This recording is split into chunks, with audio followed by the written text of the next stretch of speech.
بسم اللہ الرحمن الرحیم رب اشرح لی صدری ویسر لی امری واحلل عقدۃ من لسانی یفقہوا قولی ربی زدنی علما۔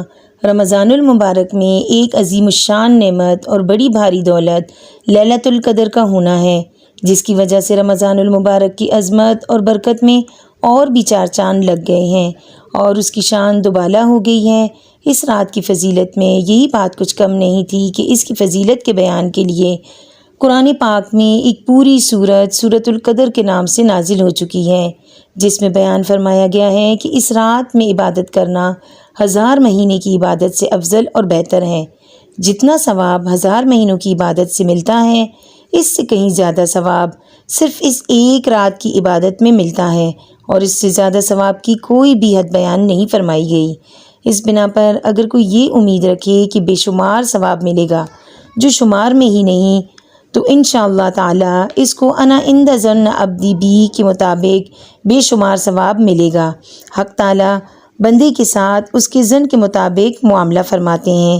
یہ جو مشہور ہے کہ اس شب کا ثواب 1000 مہینے کے برابر ہے، یہ بالکل غلط ہے، بلکہ اس رات کی عبادت کا ثواب 1000 مہینے سے کہیں زیادہ ہے۔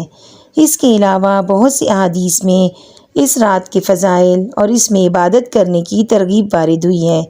حضرت انس رضی اللہ تعالیٰ عنہ نے نبی کریم صلی اللہ علیہ وآلہ وسلم سے ارشاد نقل کیا کہ شب قدر اللہ جل شانہ نے میری امت کو مرحمت فرمائی ہے، پہلی امتوں کو نہیں فرمائی۔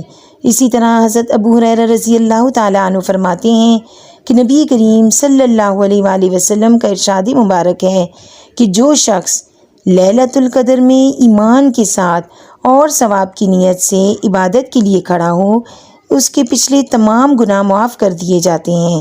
ثواب کی امید رکھنے کا مطلب یہ ہے کہ اخلاص کے ساتھ محض اللہ کی رضا اور ثواب کے حصول کی نیت سے کھڑا ہو، یعنی عبادت کرے، ریا وغیرہ بدنیتی سے کھڑا نہ ہو۔ کھڑا ہونے کا مطلب یہ ہے کہ نماز پڑھے، اور اسی حکم میں ہے کہ کسی اور عبادت یعنی تلاوت قرآن پاک اور ذکر وغیرہ میں مشغول ہونا۔ حضرت عائشہ صدیقہ رضی اللہ تعالی عنہا نبی پاک صلی اللہ علیہ وآلہ وسلم کا ارشاد مبارک نقل فرماتی ہیں کہ لیلۃ القدر کو رمضان کے آخری عشرے کی طاق راتوں میں تلاش کرو۔ رہی یہ بات کہ ان راتوں میں کون سی عبادت کرنا زیادہ بہتر ہے، سو سب سے زیادہ بہتر اس رات میں نفل پڑھنا ہے، کیونکہ ان راتوں میں قیام کی افضلیت آئی ہے، اور قیام نفلوں میں ہوتا ہے۔ اگر کچھ حصہ رات کا تلاوت قرآن پاک اور ذکر اللہ میں گزار دے تو اور بھی زیادہ بہتر ہے۔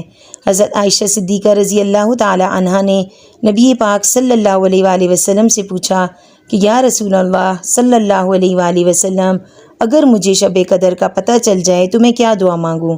نبی پاک صلی اللہ علیہ وآلہ وسلم نے یہ دعا پڑھنے کے لیے فرمایا، اللہم انک عفو تحب العفو فاعف عنی۔ اے اللہ، بے شک تو معاف کرنے والا ہے اور تو معاف کرنے کو پسند فرماتا ہے، بس تو مجھے بھی معاف فرما دے۔ پیارے ناظرین، اگر میری ویڈیو آپ کو پسند آئی ہے تو پلیز میرے چینل کو زیادہ سے زیادہ سبسکرائب کریں، لائک کریں، کامنٹ کریں اور بیل آئیکن کو پریس کریں۔